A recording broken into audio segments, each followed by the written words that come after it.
A number of K-pop acts have been nominated for this year's MTV Video Music Awards, including BLACKPINK, which has secured 6 nominations, and Tomorrow by Together, which garnered 4. So how are pundits explaining the unrelenting popularity of K-pop overseas? What's behind the growing presence of K-pop girl groups on the global stage? And are soaring sales of K-pop albums looking to maintain their momentum? Welcome to Issues and Insiders. Today we revisit the world of K-pop and expanded efforts by industry insiders to nurture global groups with diverse talents that appeal to a broader fan base. For more on this, I have Bernie Cho here in the studio. Mr. Cho, Bernie, thank you so much for making the time to be here. Bernie's just fine. Mr. Cho's my dad. So. Right, thank you so much, Bernie. I also have Jeff Benjamin with us. Jeff, it's a pleasure to have you with us as well.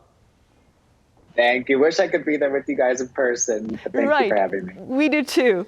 Right then, Bernie, so K-pop album sales are soaring. What do the latest numbers tell us, and how do you explain these surging sales? Well, before I talk about, why, I should talk about the numbers. The Korean government recently released that already for the first half of 2023, there are already 55 million physical album sales just within Korea. And at that pace right now, that is 3.5 times more album sales than the US market, which is the second largest physical music market in the world. And then another statistic that came out from the Korean government was just in terms of exports alone of CDs out of Korea for the first half of the year was $132.9 million. And that is unlike anywhere else in the world. That is not single digit. It continues to be very healthy double-digit growth at, I believe, at 17.1%. And when we look at the statistics, the top 3 markets, Japan has historically always been number 1, but the pleasant surprise was the number 2 market is now the United States of America, just surpassed China. And when we do a deep dive on the US market, and Jeff, I'm going to defer to you in the terms of going deep on the details, I'm going to go wide and broad.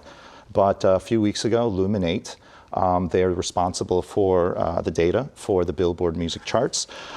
They came out with some stunning statistics. For the first half of 2023, 6 of the top 10 best-selling physical album, or just album sales, and that includes both physical and digital, 6 out of the top 10 were K-pop.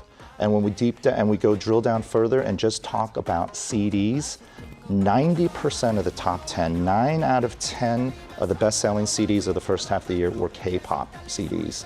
And Taylor Swift, who is easily the biggest pop star in the world with her massive world tour and her massive albums and her remake albums, Taylor Swift's Midnight only was the 6th best-selling CD for the first half of the year. 1 through 10 was pretty much all K-pop. And in terms of just the 3 quick takeaways as to why this is, the US market, more importantly, the US media have now begun to understand just how big, not just fandoms, but the fandustry is. When K-pop fans buy CDs, it's not for the music, it's voting. And that the goal is to go number 1. Number 2 is bundling. Many of these CDs are not just your simple plastic box, the plastic CD. It comes with photo books where the CDs are almost a bonus. And last but not least, I think we have to give credit to the fact that Universal Music Group was largely responsible for every single K-pop CD that is in the top 10 with the exception of ATEEZ, which I believe came through Sony. Universal Music has somehow figured out and cracked the code on how to tap into that K-pop fan base in the United States. Right, I see. Good to know. Jeff, now, as Bernie mentioned, you also wrote a piece about K-pop's mid-year album sales. You also focus, though, on the growing presence of K-pop girl groups and solo acts. Could you tell us a bit more about these particular artists and also about their secret of success? Yeah, there's so many exciting trends that are happening right now. Not only are the numbers very promising, very massive, and the great ways that Bernie pointed out, but I get really excited about the fact that we're seeing diversity in terms of the kinds of artists who are able to have these great successes. It was only 2 years ago, actually, that the global album sales from South Korea artists, I believe it was the top 18 albums that came out 2 years ago were all from male artists. This year, when we're looking at the halfway point, we have a really healthy mix of boy bands. We have girl groups, female artists, young artists, new artists like New Jeans right here, and IVE and aespa. And we also have some more established female artists like Twice being able to show, nearly 8 years into their career that they are still major sellers in that way. And it's also really promising that while we technically always love to see, these strong groups, everyone loves a good group, we're seeing the soloists kind of make a mark this year. In particular, BTS members, Jimin and Suga, aka August D of BTS, be able to, get up there and give some healthy competition to those boy bands. So I think, as amazing as it is to, see these double-digit growth, see like all these promising signs, I also take it as a really healthy sign that we're seeing the different kinds of artists be able to make more of an impact and sort of compete with one another in that way too. I think that's equally as exciting, and it makes me excited as someone who loves to see a bit more competition, a bit more new things coming out in the K-pop industry, of course. Right, indeed. And Bernie, Jeff just mentioned BTS as well, but I understand another boy band, Stray Kids, they ranked second, I believe, in album sales over in the US this year, thus far, that is. What is the significance of this particular ranking? Oh, that's tremendous. I mean, not only were they the second best-selling artist of the year so far in the US, I mean, this is probably one of the few instances where being number 2 actually should be embraced, because not only did they have the second best-selling album so far, but more importantly, they not only have one, they have 2 of the best-selling top 10 albums of the year in the US. And so it's significant in the sense that when we talk about who are the best-selling artists in the US, you have to talk about Travis Scott, you have to talk about Taylor Swift, and now you have to put Stray Kids into that mix, into that triumvirate. And it's just been really a very triumphant year for them so far. And I think the fact that with Stray Kids, and more importantly, even though they came in at number 2, we can't forget and can't ignore Twice. They were number 3 in terms of sales in the US. So I think the 1-2 punch of Twice, and more importantly, as we mentioned, Stray Kids, has really put sort of, JYP very much on the map now in terms of conversations. As much as we, have to, love to, or need to talk about HYBE, right now, JYP is just having an incredibly strong year with, as Jeff mentioned, not just the boy bands, but more importantly now the girl bands as well. Right. And Jeff, how do you explain the popularity of Stray Kids over in the US? Yeah, it's amazing to see, because Stray Kids were someone, I even saw quite early in their career, just realizing that they were a group that had a story, that had things they wanted to say. And I think, that word authenticity is something that is really, really valued in America in particular when it comes to musicians and artists. We love to just, I think we love to see these iconic musicians, rock stars, whoever they are. You end up loving them for more than their music. You love their stories, you love what they stand for, you love their lyrics. And Stray Kids, from the very beginning of their career, were really, really strong about having a viewpoint, a story, being able to bring fans into this world that they've created, but also that is quite inspired by their own lives. It was a really, really strong perspective. And I love the fact that Stray Kids themselves are so involved in their music. And I think that's really resonated with fans in the US as well, where we're kind of, there tends to be a bit more of this craving of authenticity, if you will.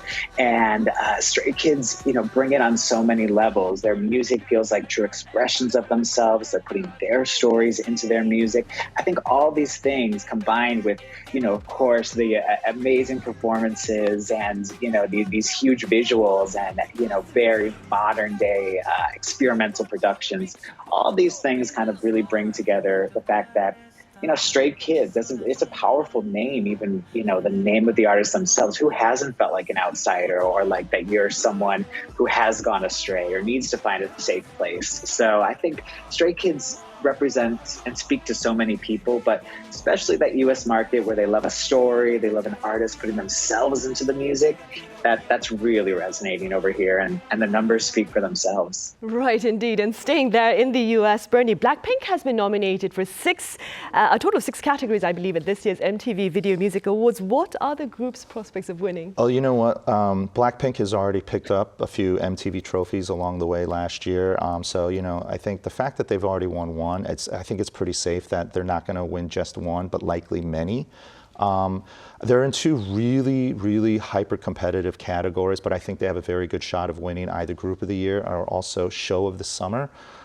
They're up against some massive heavyweights in that space, but there are a few others that I think they could easily pick up a few along the way in more sort of the kind of categories that I think we might not see on TV, but they're up for the Pink Venom video, choreography, art direction, and editing, and then of course, obviously, best K-pop. So I think that it's a safe bet to look at the Las Vegas line, maybe throw some change into the mix, but I think they're going to pick up at least one and probably more. Right, and staying with that, you talked about best K-pop. I believe other K-pop acts have also been nominated for that particular category. That's correct. Well, obviously, every act in the K-pop category is going to be K-pop, but this is probably one of the few times where I'm going to just rip a page out of, I believe, New Jeans, where the best thing is that there were so many nominations of K-pop artists this year. I actually have to check on my phone. But the reality is that TXT, Stray Kids, New Jeans, and even 50/50 are all up for really big categories. I think right now Song of the Summer is the one that I am really looking forward to in terms of seeing who's going to win, because 3 nominees from Korea are in there. Jungkook and Lato's collaboration for 7, which I threw down a few weeks ago saying that's going to be the Song of the Summer, and lo and behold, it got nominated. The new one from the Jonas Brothers and TXT called Do It Like That is also up for Song of the Summer. And 50/50, Cupid, I mean, this has been sort of the earworm of the year, not just the Song of the Summer. They're nominated as well. And again, it's just really fascinating to see that not just more established acts, as Jeff mentioned, solo acts, girl bands, but also for me, it's really exciting to see some of the new bands. I mean, New Jeans has had a tremendous year. And so the fact that they're following up with their big headlining acts and record-breaking acts, record-breaking achievements, is going to be interesting to see if it will continue to roll over during award season. And we cannot forget, 17 again is up for many awards. So yeah, this year I am proud to say that I could not fit all the nominees and notes on the sheets paper, here. use your phone. Had to use the cue right here. Right, I see. Meanwhile, Jeff, British daily The Guardian recently claimed K-pop girl groups are filling the void, so to speak, left by British female acts. What are your thoughts regarding the popularity of K-pop girl groups in the UK? Yeah, I love this article by Molly Raycraft for The Guardian. I thought it brought up some really great points because, speaking to me, where I am in the U.S., we don't have that same strong history of girl groups. We either kind of tend to look outwards. We might have like one trending girl group, per every generation. But the UK has been really strong about always kind of being consistent with the girl groups they have out there. But the article makes this really great point that recent attempts are not really hitting as strongly as past girl group efforts have in the past, specifically in the UK, who are so open to girl groups in that way. So it's really, really interesting to see Korean girl groups in particular be able to kind of, like we said, fill this void in a sense and be able to kind of feel an appetite, feel clearly what is still a hunger of, the British music listening public in that way, but also kind of, shift the conversation a bit. It's kind of exciting to see that happening. And when we think about iconic, British girl groups, whether that is like the Spice Girls or, Girls Aloud, or even go, back to some of the more classic acts. These groups had really strong identities. And I think that's what's really resonating these days is that so many of these girl groups, even their names, again, New Jeans or BLACKPINK, these names are so strong and evoke such an image and such an idea that it's just naturally they're kind of connecting with people in that way. And, of course, the music is great, too. Right, of course. And Bernie, beyond the bands we already know, I understand HYBE is launching a new girl group. What do we know thus far? Yes, this new girl group is being put together vis-a-vis through an audition show, and the audition show, the title is pretty appropriate, Are You Next? And this was co-produced not just with HYBE, but also with the TV network, JTBC, and the results are in. It's going to be a new girl band with 6 members, and it's an interesting mix because 2 of the members are from Japan with very cute names, Mocha and Iroha. The other 4 members are from Korea. And what's interesting is how the members themselves are selected. 4 of the members were selected by a panel of expert judges, but 2 of the members were actually picked by the fans themselves during the voting process.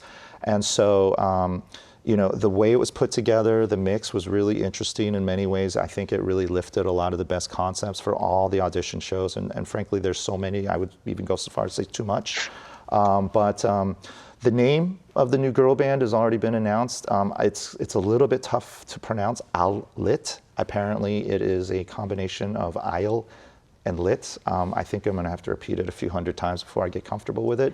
But obviously there's gonna be a lot of anticipation of how this new girl band is going to not only, they've obviously been discovered, more importantly, how they develop, and more importantly, their debut. And so, yes, among the many bands we have to look forward to, I'm gonna make it very simple, Al-Lit is one that we have to be on the lookout for. Right, okay, for sure. And Jeff, also about HYBE, the company's teamed up with a major US record label to create a female act with, and I quote, a truly global scope and reach, according to the media, that is. Last week, there was a related press conference, I believe. Could you tell us a bit more about that? Yeah, I attended the press conference via live stream, and super interesting times for particularly this US and K-pop crossover collaboration moments, because I think actually we talked about it last month when I was in the studio, JYP Entertainment moving ahead with Republic Records with their American-based K-pop group A2K, America to Korea. Here comes HYBE with Geffen Records for widening the aperture and going with a global essential position for how they're putting together this group. All these members came, like we're seeing on the video, in person to Los Angeles to, meet the press, meet people who work under the HYBE umbrella, the Geffen umbrella. And it was this very, very, interesting mix, and something I've never really seen before in the US. There was sort of the business and some great comments from Hitman Bang, Chairman Hitman Bang, chairman, of course, of HYBE, who spoke about the vision for this group. And there were some people behind the scenes who were able to introduce themselves and speak to their roles in this group. And then we were able to actually meet the 20 contestants. And it was kind of this mix of, your traditional business press conference that I might be used to seeing in America, and the more pageantry of a Korean or K-pop flagpole event type of press conference I'm used to seeing in Seoul. So it was really interesting to see kind of the combination of these two worlds come together. And hopefully it kicked off, this project in an exciting way for these really talented young women. Right, and the gist of that particular project, Bernie, is to apparently nurture a diverse pool of talents using K-pop methodology and to come up with a global girl group in the K-pop style. First of all, what do we mean by a K-pop methodology? And second, how challenging does this particular endeavor look to be? Well, I was blown away by the scale of this. Apparently, over 120,000 applicants came in, and now we're down to the final 20. So just by those numbers alone, by default, you're going to have diversity. But then what's interesting is this K-pop methodology. I think because we're so used to seeing and hearing and experiencing and watching it in Korea, sometimes we forget that what we take for granted is actually considered not only novel, different, but disruptive. And this is definitely the case in the US and Western markets, because they obviously see the chart success and, more importantly, the global success of K-pop boy bands and girl bands and music acts. They want to know what's the secret sauce. And, Hybe and Chairman Bang has basically, dubbed this as the K-pop methodology, which obviously begs the question, what exactly is it? I think simply put, it's the A&R process done through a Korean style. A&R is traditionally something that's done by record label executives or producers. What's different about the K-pop style, the K-pop A&R, is executives, producers, creatives, but more importantly, the fans are involved with not only the discovery, but the development process. So in the quest to go international, the process is very interactive. And so, and in many ways, I think one of the other reasons why there's so much curiosity about the K-pop methodology is we have to look at a different type of BTS behind the scenes. Whenever these boy bands and girl bands are discovered and developed, there are cameras on everywhere. And so the viewers, and more importantly, the fans, can see for themselves and interact with the process. And so the fact that this is not only going to be an audition show where you see the competition, you're going to go a bit deeper in more detail about the persons, the personalities, the process. And so hand in hand and in sync with this particular project and the documentation of this process, we're going to be seeing obviously not only viral videos and music videos, but documentaries to go along with this. And so by the time these girls and these women do debut, they're going to have a massive fan base built in because they have been along for the ride.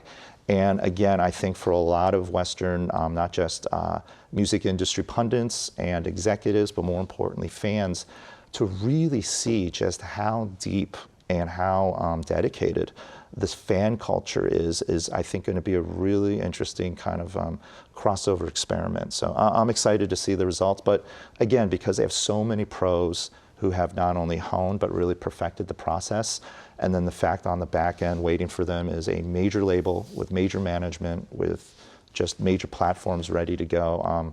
I think it's safe to say they're going to do quite well. Right, and I'll have my fingers crossed for that. As always, Bernie, thank you so much for your insights. And Jeff, over in the US, thank you very much for your time and your thoughts. Thank you. Right, well, that brings us to the end of this edition of Issues and Insiders. Thank you for watching. Do join us same time tomorrow.